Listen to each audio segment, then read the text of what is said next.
Jesus. We've been going through the book of John, and I hope that you've been following along with the Lenten devotional, going through and reading these chapters, so you're not just taking my word for it, you're seeing it with your own eyes, and you're going on a journey with Jesus through the book of John, and asking yourselves these kind of questions that keep popping up. First of all, throughout Lent, we keep asking ourselves, what would I give up for a closer walk with Jesus? And what would I take on for a closer walk? After each sermon, we've been asking ourselves questions that have arisen from the passage.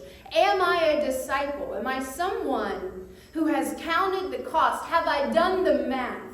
Is it worth it to follow Jesus? Am I a witness? Do I tell others about the truth of scriptures, about what Jesus did in my life? Am I a giver? Am I willing to give up my 5 loaves and my 2 fishes so that God can take my small gift and multiply it? We've seen it already through this thermometer. God is not done yet. We will continue to be faithful. We will continue to give, and we will watch God grow our gifts. Last week, one of my favorite sermons, I know I say that every week, but it was about Lazarus rising from the dead. Jesus called out his name. He came out of the grave. He took his grave clothes off, and Lazarus became a walking miracle. And I asked you, are you a walking miracle? Has God done a miracle in your life? Has he healed you of cancer? Has he saved you from an automobile accident? Has he healed your children and your grandchildren? Are you alive? Are you breathing? You are a walking miracle. So go and look like it. And this week we talk about servanthood, hospitality, generosity in servanthood, and ask ourselves the question, am I a servant?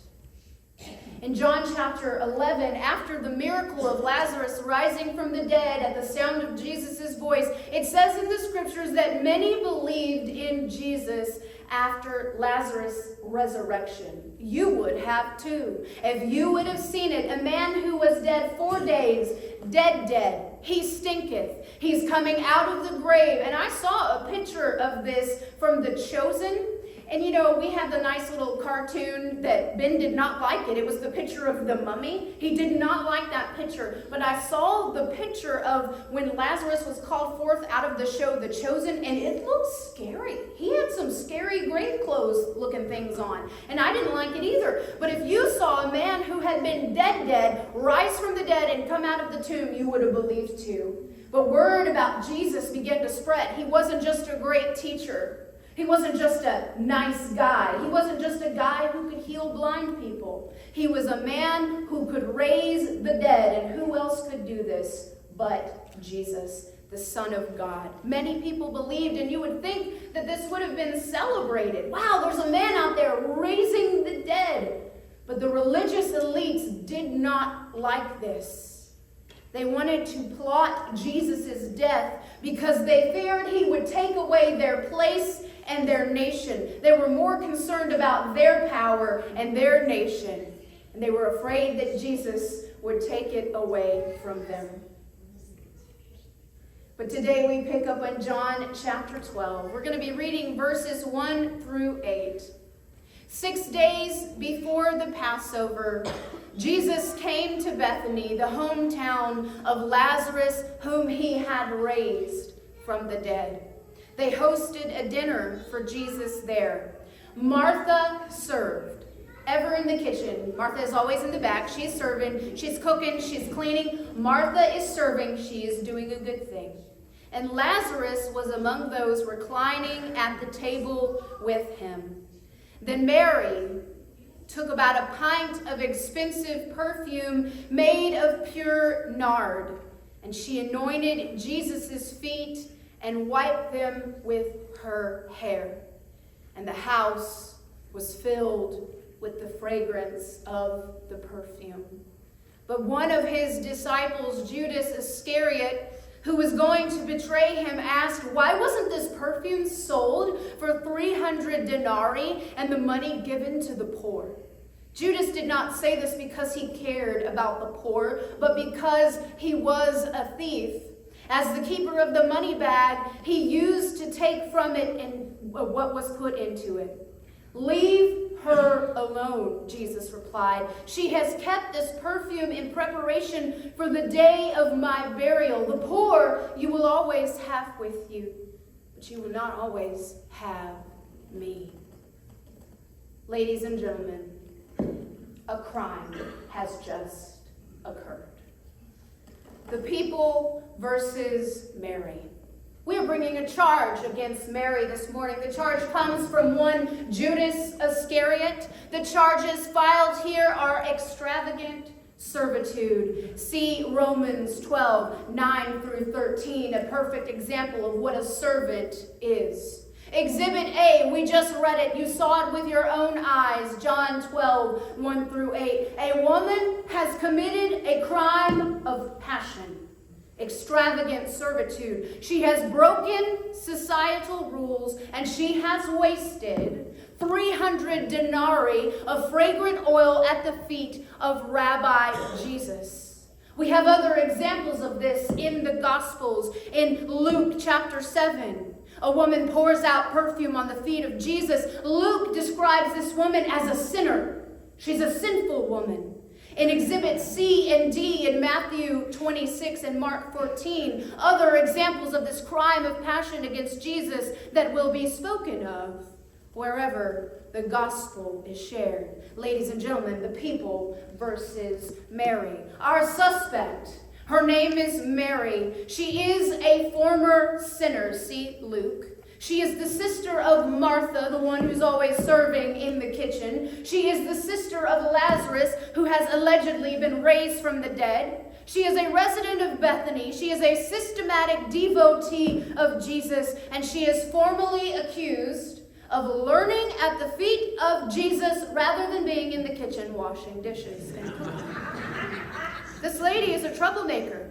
She's never where she's supposed to be. And she's the owner of an expensive perfume that was wasted on Jesus in a ritualistic act of hospitality. How dare her be so wasteful to pour out this expensive perfume, to let the sin of it fill the house. The tools of the offense, we have it here in evidence. This is an alabaster box. Costly. It was broken beyond repair. As soon as the seal was broken, the box became useless. She broke the box, and it contained spikenard perfume. You may have noticed a scent in the room this morning. It was the scent of Mary's perfume filling the house.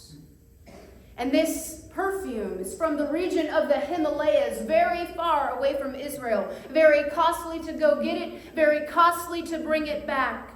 And the cost of this oil is 300 denarii. Ladies and gentlemen, that's the cost of a year's worth of labor, equivalent to our US dollar of $67,000, wasted in an instant at the feet of Jesus. The date of offense was 6 days before the Passover. I did some research on this. Many scholars believe it was actually at a Sabbath meal on a Friday night, March 28, 33 AD. The location, of course, is the house of Lazarus in Bethany, in the dining room, and ladies and gentlemen, in the presence of men.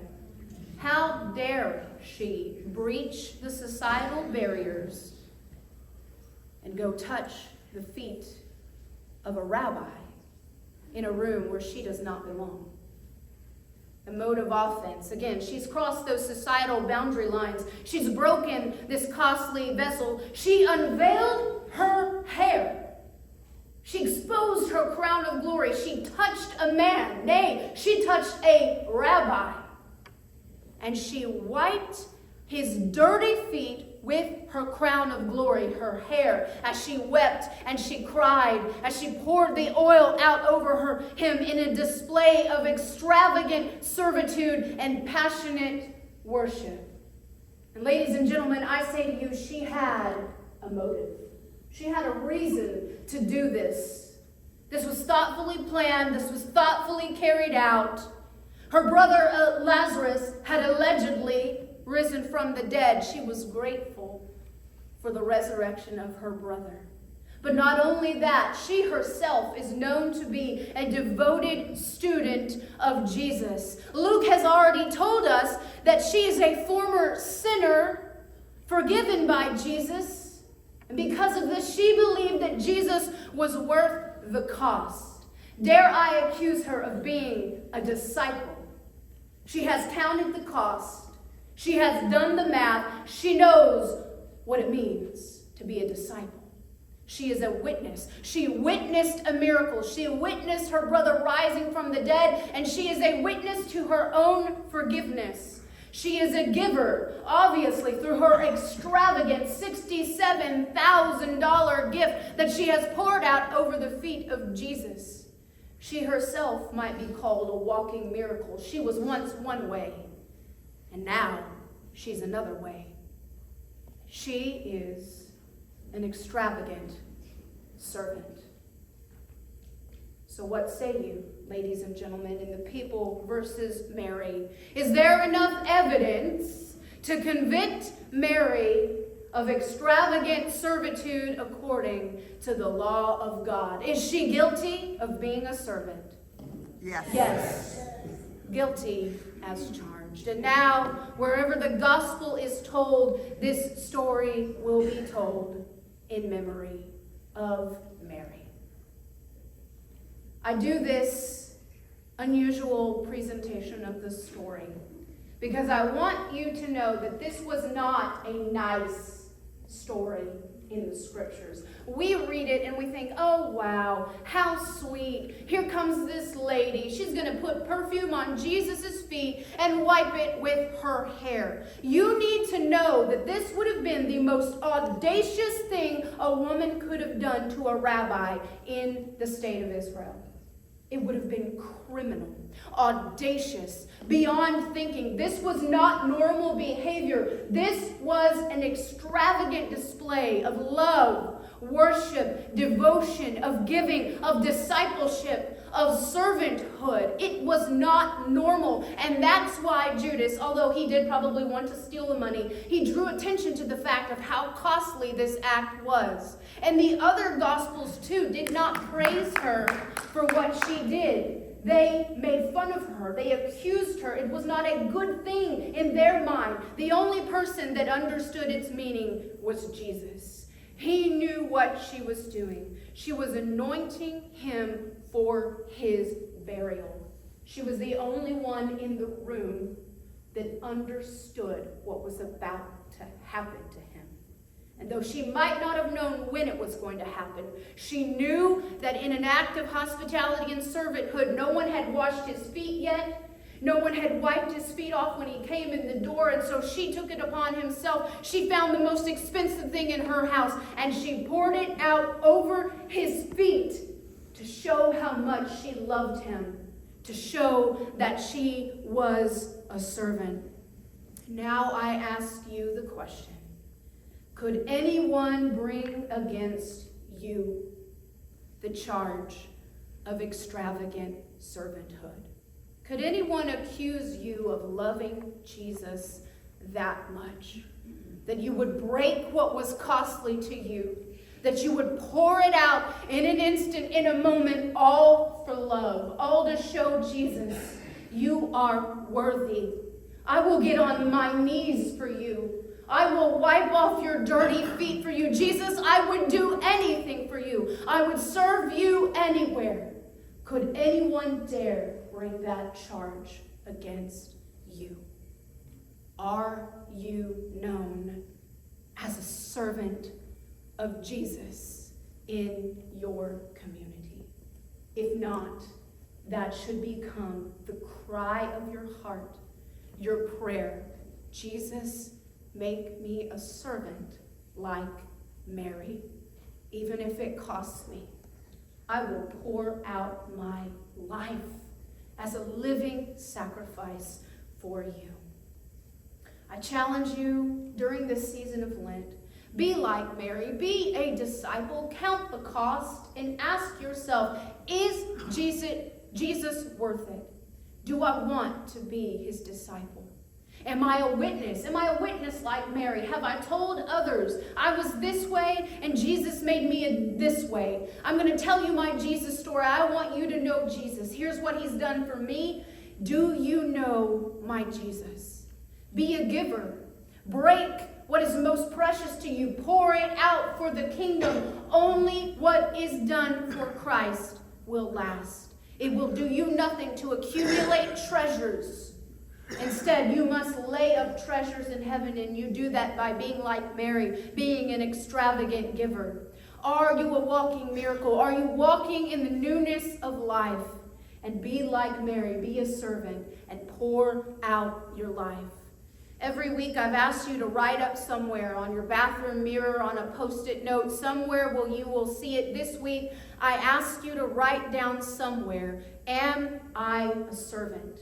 And then look for ways to serve in the kingdom. Hear this word as we close out.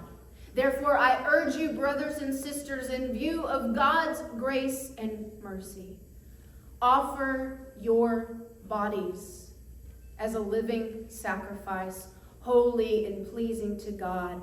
This is your true and proper worship. This is service to God. Don't worry if you look like a fool when you're serving God. Jesus may be the only one in the room who gets it. But when you pour out your life as a living sacrifice, you will make a legacy for yourself. We are still talking about Mary 2,000 years later. It says everywhere the gospel is preached, we learn about Mary's act of worship and servitude. Are you a servant? What would you give up for a closer walk with Jesus? I hope you will give up the idea that the church is here to serve you. It's not. You are here to serve the kingdom. You are called to pour out your life.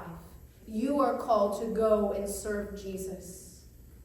Be a servant of Jesus. What's so special about this story is that it's a foreshadow of what is to come in just a few chapters later.